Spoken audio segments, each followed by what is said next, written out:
Olá, nesta videoaula vamos tratar de cinética química, estudando a rapidez com que as reações químicas ocorrem. Vamos estudar sobre velocidades de reação. Vamos começar com o conceito de velocidade média de reação. Diferentemente da física, em que o conceito de velocidade média está atrelado ao deslocamento de um ponto material, na química não damos esse tratamento. Falar de velocidade de reação não significa que a reação seja algo que se mova. Reação é um acontecimento, é um fenômeno e não é um ponto material e, portanto, não faz sentido pensar em uma reação se movendo. Bem, o conceito de velocidade média de reação na química está atrelado, isto sim, ao consumo de um reagente químico ou a formação de um produto. Assim, pensando na rapidez com que um reagente é consumido ou com que um produto é formado, podemos definir velocidade média de reação como a razão entre a variação de sua concentração e o tempo que demora para essa variação ocorrer. Assim, a velocidade média de uma reação expressa em termos de consumo de um reagente hipotético R é delta concentração de R sobre delta T. E a velocidade média da mesma reação, mas expressa em termos de formação do produto P, é delta concentração de P sobre delta T.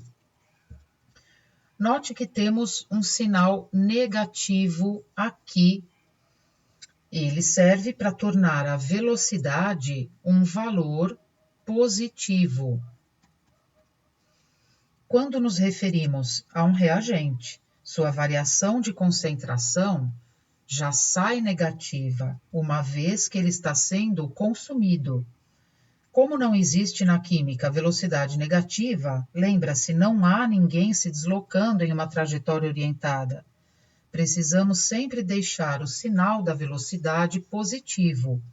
E o modo de fazer isso é colocando este sinal negativo na definição de velocidade média para um reagente. Bem, para o produto, esse sinal não é colocado, porque o produto está sendo feito. Então, sua concentração aumenta com o tempo e, como consequência, o sinal de delta concentração de um produto já é positivo. Vamos ver isso aplicado em um exemplo de exercício. Suponha que estamos estudando esta reação aqui equacionada e descobrimos que no intervalo de tempo de 100 segundos, a concentração de iodeto de hidrogênio decresceu de 4 para 13,5 milimol por litro. Qual é a velocidade média da reação? Podemos escrever que a velocidade média é igual à variação da concentração do HI dividida pelo tempo que demorou para esta concentração acontecer, ajustando com o sinal negativo, porque HI é um reagente. Portanto, nós temos menos, final menos inicial, a concentração final do HI, 3,50 milimol por litro, final menos inicial, a concentração inicial, ou seja, no momento de início do nosso monitoramento, 4 milimol por litro. Isso dividido pelo tempo que demorou para esta variação acontecer, que é de 100 segundos. Esta diferença resulta em menos meio milimol por litro, que dividindo por 100 e levando em conta este outro sinal negativo, menos com menos dá mais, nós chegamos em uma velocidade média de 5 vezes 10 a menos 3 milimol por litro por segundo. Esta é a velocidade média desta reação. Vamos falar agora sobre o conceito de velocidade média única de reação. Vamos tomar como exemplo esta equação de uma reação hipotética. A mols de A reagem com B mols de B, formando C mols de C e D mols de D. Quando calculamos alguma velocidade média, seja de consumo de algum reagente ou de formação de algum produto, o coeficiente estequiométrico já está se fazendo valer nesse resultado, porque a rapidez de consumo ou de formação depende dele. Ou seja, velocidades médias de reação são resultados particulares. O que queremos agora é desparticularizar, é tornar geral um resultado de velocidade média, não levando em conta o coeficiente estequiométrico.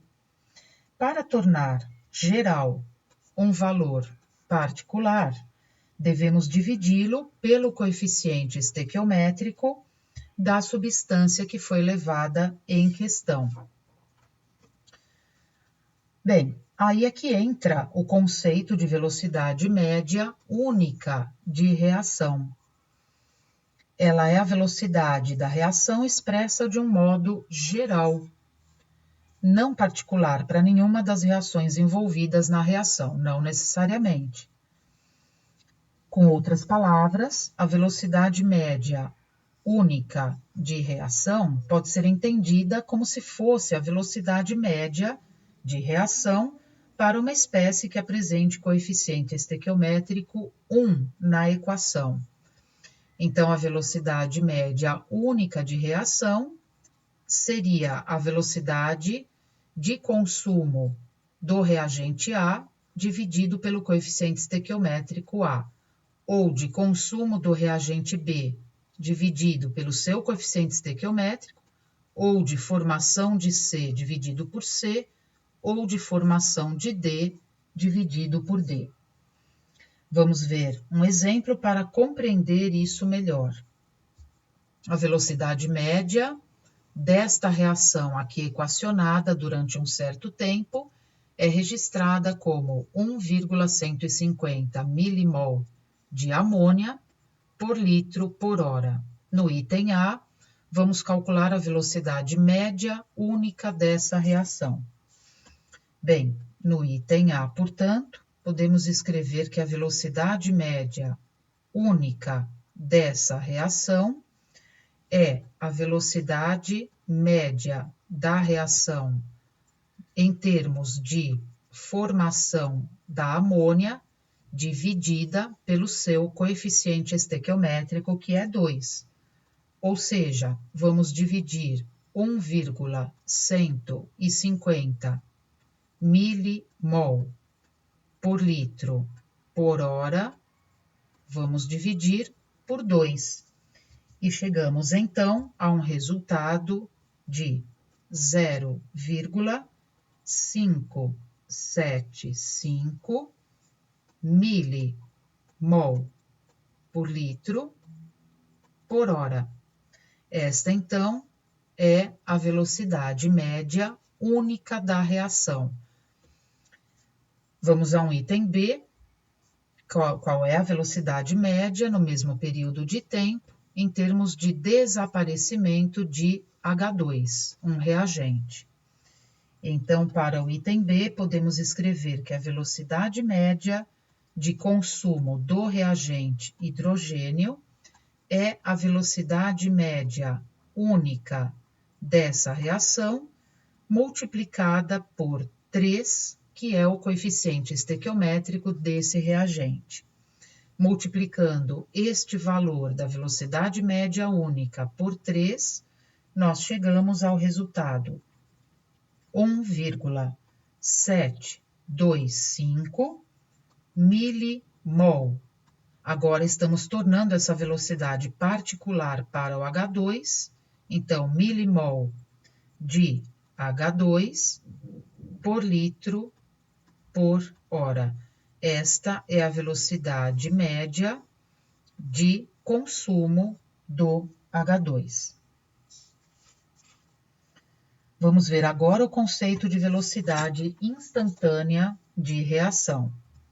Para você entender melhor, vamos fazer uma comparação com um carro trafegando por uma estrada.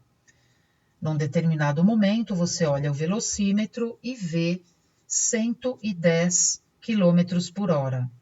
Essa é a velocidade do carro no momento exato em que você olhou para o velocímetro. Essa é a velocidade instantânea do carro. E na química, você pode pensar de forma semelhante, mas mantendo a ideia de reação química acontecendo. E num determinado instante, você quer saber qual é a velocidade de formação de um produto ou de consumo de um reagente. E como se faz isso? Bem, você monitora essa reação química e coleta os seguintes dados: os tempos e as concentrações respectivas da espécie química monitorada.